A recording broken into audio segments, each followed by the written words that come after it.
So hopefully by now you've done the CK12 information and looked at that about the law of multiple proportions.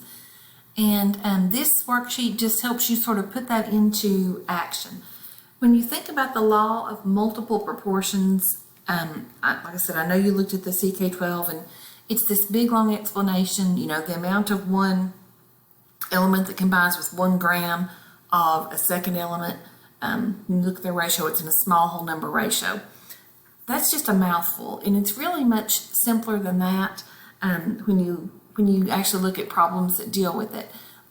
But this can be a little confusing, so we're going to work through this together, and I want you to really, pay attention, and if you could print out this worksheet, then take notes on it. If not, just take notes on a separate sheet of paper and then come back and look at this and sort of put it all together that way. But we're going to look at these masses, and that's what the first chemists really had to go on. They just had masses, and they didn't even really understand elements, but they started to look at how things combined. And so they knew that there were sometimes different ratios of masses for elements. So we're going to sort of work through their reasoning and their logic in figuring this whole thing out. So we're going to start out with compounds of carbon and oxygen. So you already know a little something about some compounds of carbon and oxygen. And so kind of keep that in the back of your mind when as we work through this. So we've got compound A, and it gives you these masses that combine together. And compound B, notice the masses are different. So we've already talked about the law of definite proportions. You can kind of see that if you notice, both of these add up to 100, so these can also be thought of as percentages. So the percentages are different. We know that these are two different compounds. So first of all, it says determine the value of the ratio of the mass of oxygen to the mass of carbon. Now, this is an important thing. The first chemists obviously didn't have somebody giving them information like this, but when this problem says to set it up oxygen over carbon, set it up oxygen over carbon and not the other way around, even though that's still a ratio. It is this way for a reason. So we're going to do that ratio for A and for B. So the oxygen for A is 57.1 grams and to carbon 42.9 grams. Now, looking at it like that, it doesn't mean a whole lot. So when they say to do this ratio, we're going to get a single number for this. So 57.1 divided by 42.9 is 1.33. So that's the ratio for A. Notice grams cancel out. So this doesn't have a unit. For B, same thing. Oxygen on top, 72.7, and carbon's mass on the bottom, 27.3. So 72.7 divided by 27.3, 2.66. So that number goes here. So if you are sort of mathematically inclined, you can probably look at that and see that there is a relationship there. Maybe it's just by chance, maybe not. So that's question B though. How does the ratio, mass ratio for compound B compare to that in compound A? Now you can probably look at this and see that B is twice as much as A. If it's not that obvious with the numbers that you're given, then just compare it. So B to A, 2.66 to 1.33, that reduces down to 2 to 1. So B is twice A. Now, what we've really done when we figured out these numbers is we've set the oxygen, we're looking at the ratio of oxygen, we've set carbon to 1 for both of these.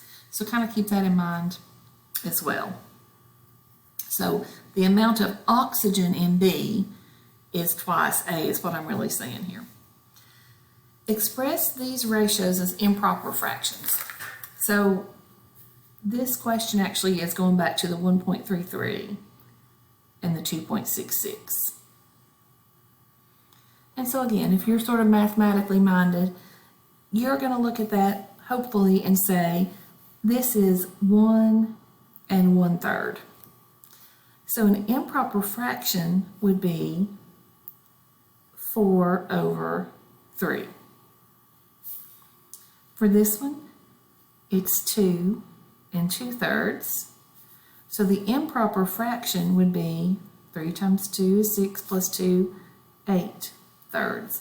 And there again, we've got that 1 to 2 ratio. And remember, this one is A and this one is B. It's important to keep up with which one's which. So there are my improper fractions. Now, this is where the first chemists were. They didn't know as much as you guys know. So they came up with 2 ways to explain these ratios. And so here is hypothesis 1.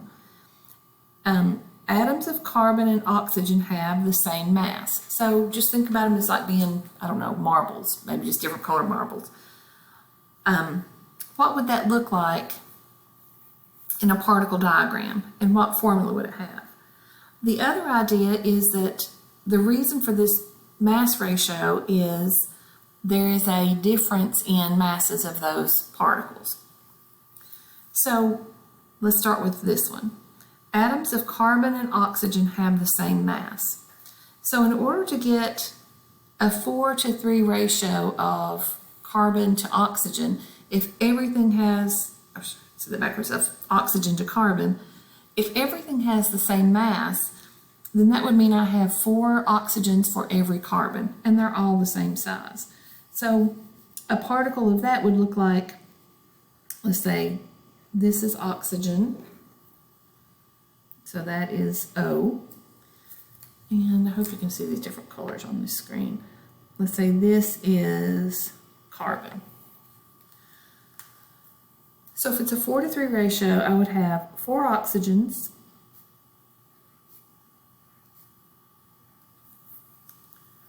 for 3 carbons. Everything is the same size. So let's say the mass is 1. That'd be a mass of 4 for oxygen, 3 for carbon. You get the idea there. And that's for compound A. My formula there would be C3O4. You could write O4C3. We'll talk about why that is like this. I put carbon first. There's a reason for that a little bit later. All right.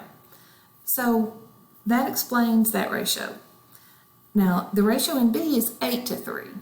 So again, if everything has the same mass, I would need 8 carbons for every 3 oxygens. So it's going to look something like this.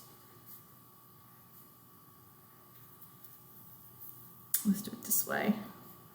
Again, those should be the same size. I think my carbon's got a little bit bigger there. And then I need 4 more oxygens here. So my formula for this one would be, still have C3, so carbon is the same, and now I've got 8 oxygens. That's a possibility. That explains these 2 mass ratios. Let's look at hypothesis 2. What if the atoms of oxygen are actually bigger than the atoms of carbon by a 4:3 ratio? So oxygen is a bigger atom than carbon. So in other words, oxygen has a mass of 4 units, and carbon has a mass of 3 units. In that case, to get a 4:3 ratio, it would take 1 oxygen and 1 carbon. That has a mass of 4, that has a mass of 3, it's a little smaller, so that's a 4:3 ratio. So my formula here would be 1 carbon and 1 oxygen. Does it look familiar? if I have an 8:3 mass ratio, to get 8, it would take two oxygens and the 1 carbon. So oxygen, carbon, oxygen. And my formula here would be 1 carbon and 2 oxygens. Again, does that look familiar? Hopefully yes, you've heard of this. So moving on to the next page real quickly. Oops, I've got the same page twice. Well, we'll talk through it. Which one makes more sense? That everything is the same size, or that I've got atoms of different sizes? Again, you guys know more than the chemist of this time did. Let's look at the periodic table. Here's carbon, and this number down at the bottom is a mass. It has a mass of 12 atomic mass units. There's oxygen.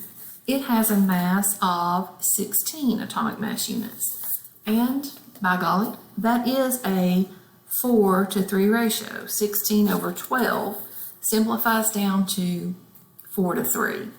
So that kind of gives you an idea, again, these chemists didn't have that this is probably the more likely ratio. Alrighty. So let's do the second one. And actually, I'm looking at my video here.